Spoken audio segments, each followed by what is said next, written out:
All right, guys, so here's the deal.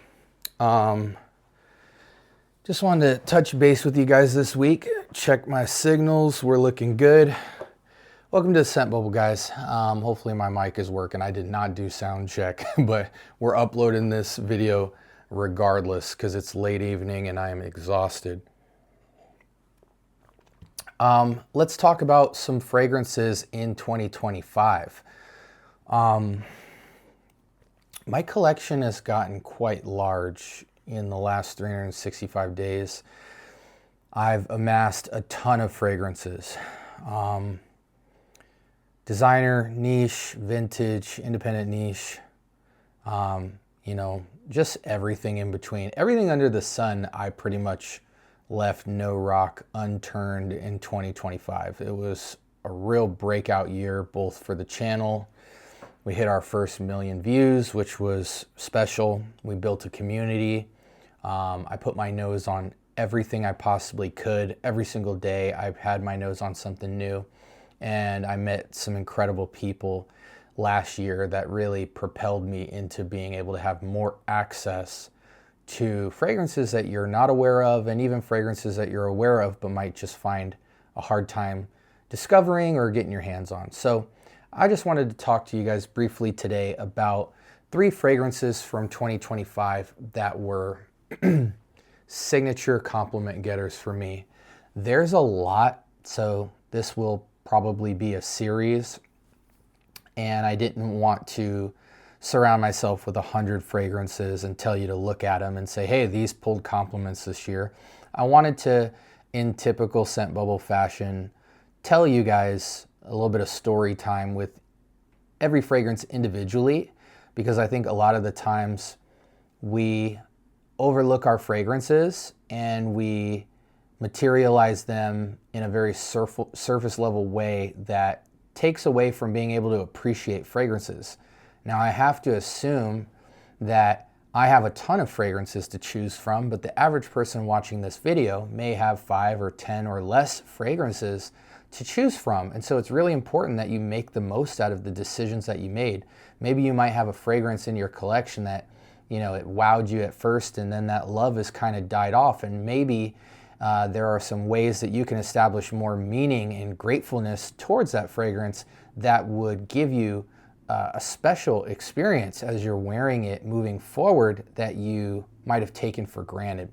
So hopefully by me talking about my fragrances and seeing my relationship to the fragrances in my collection, you go back and reevaluate, or maybe it might be time to upgrade. But either way, hope you're here for the ride, and I'm glad you're here. Okay, enough of the small talk, SB. These are 3 fragrances in no particular order that got me a ton of compliments in 2025. Again, they're not the best of the best. I just grabbed 3 that I could say out of my several hundred bottle collection that I can, no question, say, man, this got me a ton of traction and feedback. We're not going to make a video about, are compliments important? Should you chase them? It's a moving target with so many targets and factors that it's just cool to talk about, but at the end of the day, we hold the conversation of this with a really loose grip, knowing that there are so many things you can't control, and even the things you can't control, you can't add them up always to say this plus this plus this equals a compliment in fragrance. But nonetheless, these are fragrances that got me a ton of feedback. Most complimented fragrance of 2025, no question, was this bad boy right here. Trace Oros from Michael Paul at Day3 Fragrances. There's no particular order to all of these, but this one, no question, out of my entire collection. Now, is that saying much? I don't know. You guys know I try to wear a new fragrance every single day, but there have been some fragrances in my collection that I unapologetically have busted out several times, not just because of the feedback, but mainly because of how they make me feel. The story with Trace Oros is I heard about the brand, I bought a discovery set, I reached out to them, and after trying the whole set, I was dead set that I must buy Ambar Dominicano and Bonnie. Other fragrances I really liked from the house, but those are two that were very practical for my needs at the time. So I walked in, met Michael, heard about the house, met his wife, and then just began spraying the fragrances. Now, out of the Discovery set, even though there's good atomizers, they are only 2 ml in a very small sprayer. And I gotta say, I experienced something for the first time that I hadn't probably ever. And that's that when I sprayed the fragrance out of the full 50 ml bottle presentation, full-size nozzle, I experienced the fragrances in a way that I hadn't when I was going through the Discovery set. And so I began spraying the entire line. It was available for me. And still in the back of my mind, I said, at the end of this conversation, I'm getting Bonnie or Ambar Dominicano. Well, then I get to Trace Oros, and I had heard about it. Everybody was talking it up. Michael started telling me the story about how it was made, and just the origin story of how it all came together, how it's been doing for the brand, etc. And I sprayed it, and I'm so glad it was the last fragrance that I sprayed, because I swear to you, when I sprayed it out into the air, a figure appeared, and it was just this aura of rich honey goodness. And the one thing that I uncovered, other than the fact that smelling a fragrance on skin from the biggest presentation available, which in this case was 50 ml full size, the fragrance was so much richer. And that was also largely due to the fact that when I tried the fragrance for the first time from the Discovery set, there's this overwhelming blast of honey and brown sugar that is almost completely unavoidable. Everybody gets a rich, honey, sweet, radiant blast when they first try Trace Oros. But this time, even though I was spraying it from the larger nozzle in the store, I started to pick up the richness of the pineapple, the plantain, the cinnamon, bergamot, the mandarin orange, and it started just getting so much more personality.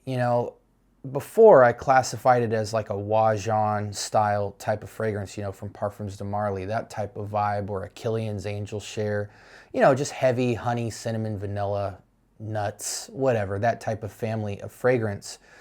But this time I smelled everything else, not just the honey and the brown sugar.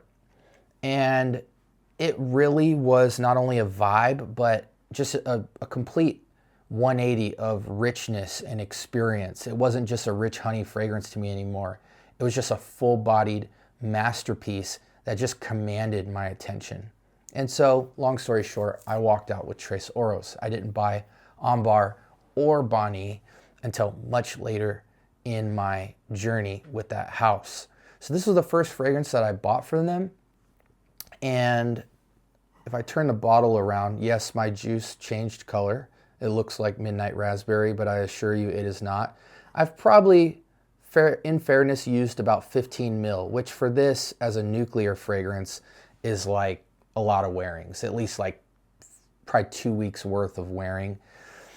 And I've almost gotten a compliment every single time that I've worn it. It wasn't until recently that I wore it 2 times and didn't get a compliment. What was the occasion?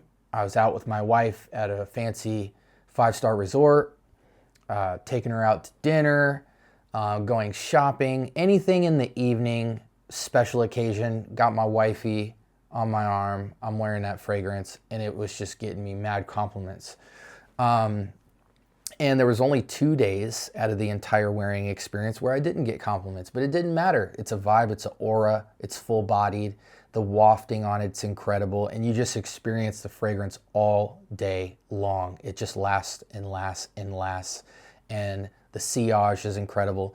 Everything you want in a signature scent is in Trace Oros. I put it up against anything with honey, anything with cinnamon, anything in that warm, radiant, ambery experience.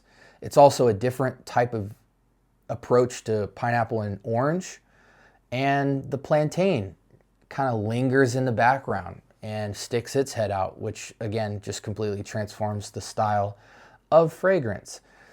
And man, I've had such a good time with that fragrance.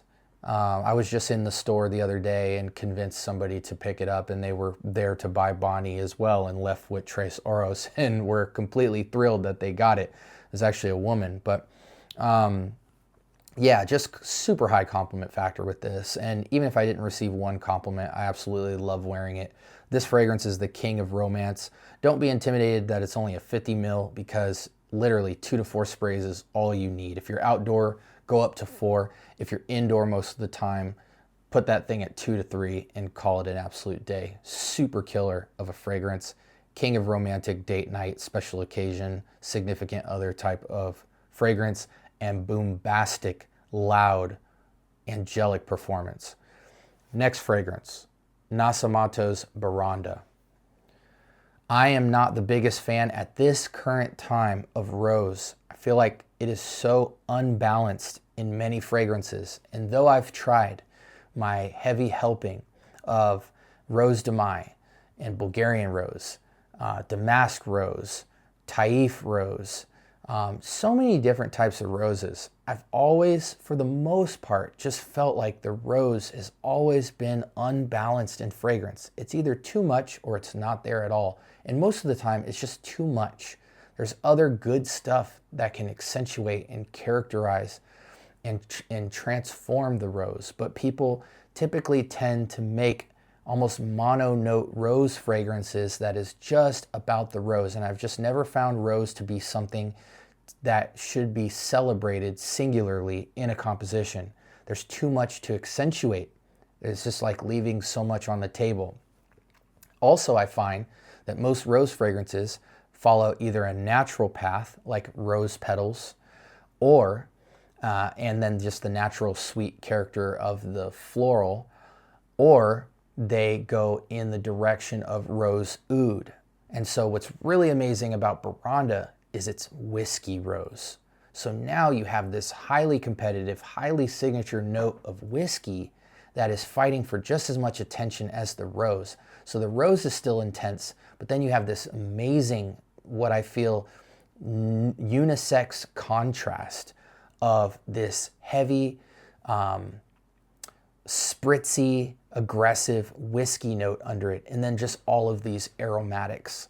The rose isn't too jammy, it's not too powdery, it's not too soft. It is a pungent, rich rose that has so much character around it, mainly because it's soaked in whiskey, but also the aromatics really give lift to the whiskey and rose to just give it so much more color and interest. I feel that it's masculine leaning, but it is a unisex fragrance. In the same way that Angel Share, I feel, would be completely a feminine fragrance without the note of cognac, this fragrance would be a fragrance for women without the whiskey. And thankfully, unlike the cognac note in Angel Share, which is very light and keeps that fragrance completely perfectly unisex in my opinion, the whiskey note in here is a lot more aggressive from an alcoholic standpoint, to a point where I feel like it is masculine leaning. Though if a woman wore it, the right woman wore it with the right personality, it would totally transform on a woman to feel feminine. One of the most unique character spins on rose, perfectly balanced, totally sings in the air, demands attention, super signature, and completely unfamiliar in terms of the treatment of rose in the category of rose fragrances in the world today. Don't be intimidated that it's a 30 mil. It will last a lifetime because it truly is a signature scent. You would never wear this casually. And I've gotten a ton of compliments with this scent because it just begs for compliments when it's on your skin, popping off with crazy radiance and sillage. And despite the high price point of $200 to $250, it seems like retail, I can easily get bottles of Nasomatto of any caliber around the $130 price point, and for that price, it must be on your shelf. Easily my favorite fragrance from the house of Nasomatto. Second place probably Pardon, and they have a lot of other great offerings, but gotten a lot of traction with this fragrance, and thankfully I haven't milked a lot of this bottle because I had about a 5 mil prior that I got in LA that, because I only needed like 2 sprays, was lasting me forever. I also have a perfumer that worked on a clone of Baranda for me that did a phenomenal job that I also make use of. So I'm kind of holding on to this remaining a full bottle for as long as humanly possible before I actually crack the bottle open, which I've already done, but you know, I've only sprayed it a couple of times. And then lastly, we have this bad boy. Glorious Oud Royal Blanc from Fragrance World, I believe. This is Extrait de Parfum, French Avenue, my apologies. When you look at fragrances like Gucci Guilty Elixir, most of the Ariana Grande / Billie Eilish musky vanillic fragrances, and did I say Summer Mink as well from Drake? So many DNAs chase this vanilla musk profile. What is this to those who haven't smelled those fragrances? This airy, pillowy cloud of sweetness and white florals. Safest, versatile fragrance that almost functions like Eros, but smells completely different, but the weight is the same. Tons of freshness up top, this pillowy, comforting sweetness. Doubles as a super versatile daily driver, but due to the sweetness, can go intimate into the date, into the evening as well. So it's kind of dipping its feet in 2 different waters. And in the clone game, I was really looking forward to this when I found out that it clones one of my favorite fragrances, if not my top fragrance, from the house of Initio Parfums, Musk Therapy, which is essentially a musk explosion with white florals, I believe in Broxin and things like that. This is a 10 out of 10 clone, one of the best clones I've ever smelled of 2025. And 2025 was the biggest in terms of my nose put to fragrances each year. How many fragrances am I smelling? I smelled the most fragrances I've ever smelled in my life in 2025. And so this one sticks out like a sore thumb to me as one of the best clones ever made so far in my journey. Not just because it's cloning one of my favorite fragrances, but because it comes with all the bells and whistles. Now, I do want to say, for the purposes of this video, this is not Honor and Glory from Lattafa. Even though it looks exactly the same as Honor and Glory, that is kind of a pineapple upside down cake, white floral, creamy type of fragrance, whereas this is more about tons of musk, vanilla, and some aromatics. So this is not Honor and Glory. Honor and Glory and Royal Blanc are cloning 2 completely different fragrances, and they do, though similar family, have completely different smells to them.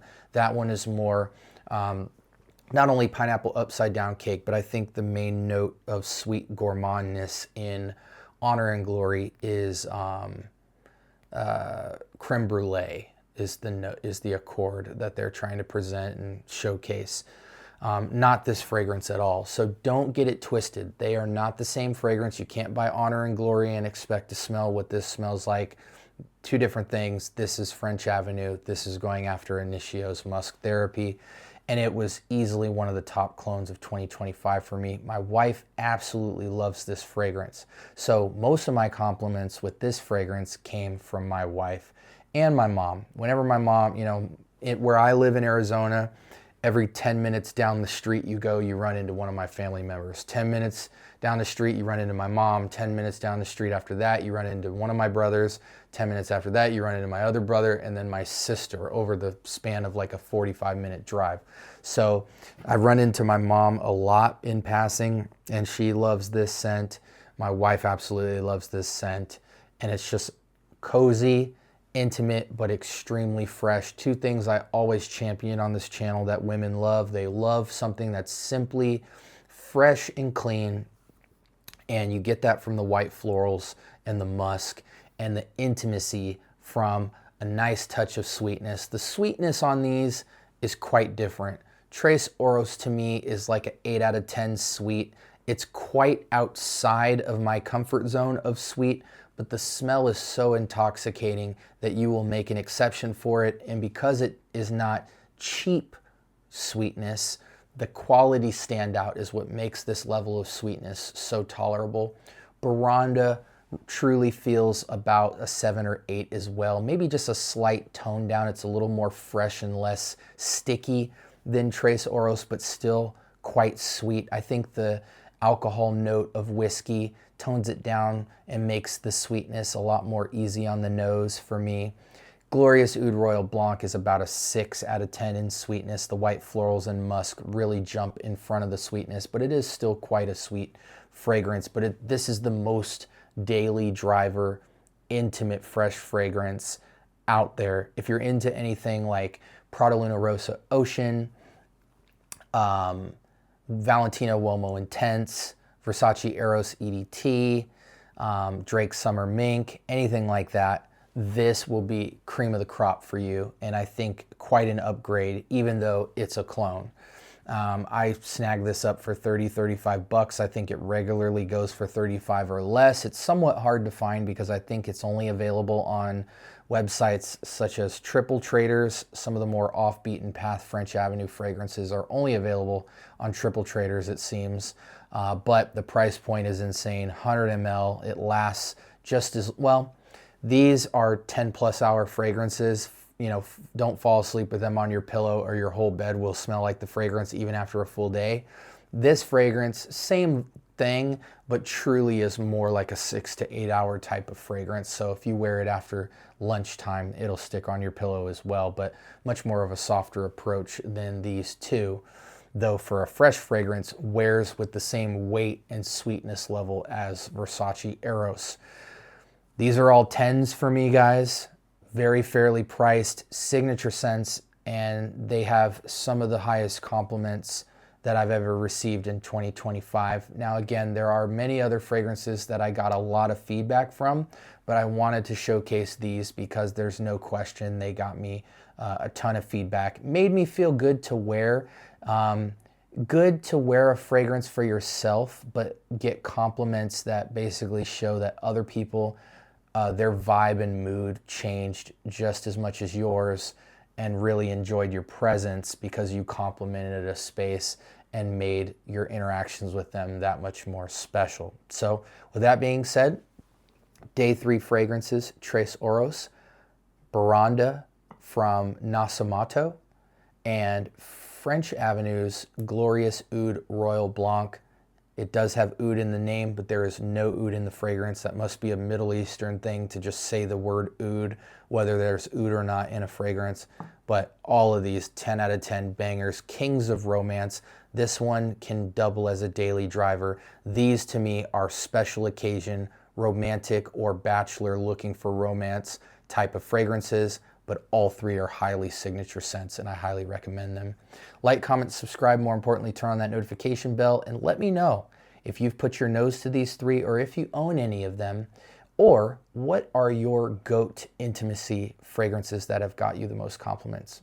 Until next time, hope you guys stay blessed and have a great night. Peace.